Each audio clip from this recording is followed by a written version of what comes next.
நல்குவே காசு நல்குவே மாசி நிழலையில் ஏசலியே.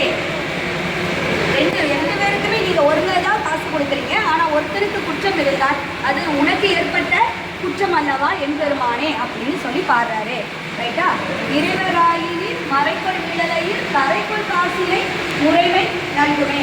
என்னோட காசு குறையில்லாத காசை நீ எனக்கு எழுதிட்டுங்க கொடுக்குறீங்க அப்படின்னு சொல்றாரு.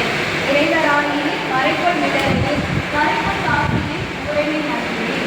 செய்ய மேலியில் மெய்க்குள் நிழலையில் வைக்குள் அரங்கினை உரிய நல்குமே. செய்ய மேலியர்னா செம்பவன நிறமுடைய எம்பெருமானே. பைக்குள் அரங்கினை எனக்கு பாம்பு, அரவுனா எனக்கு பாம்பு, பைக்குள் அரங்கினை கொண்டிருக்கிற எம்பெருமானே, எனக்கு நீங்கள் கடையில்லாத காசை என்ன செய்யணும் கொடுக்கணும் அப்படின்னு சொல்லுவாங்க. அப்போ ஏதோ 3 வந்து இன்னைக்கு படிக்கணும். இன்று 20/4/2025 ஆன்மீக வகுப்பு குழந்தைகளுக்கு நடைபெற்றது. தகவலுக்காக சிவாய நமः.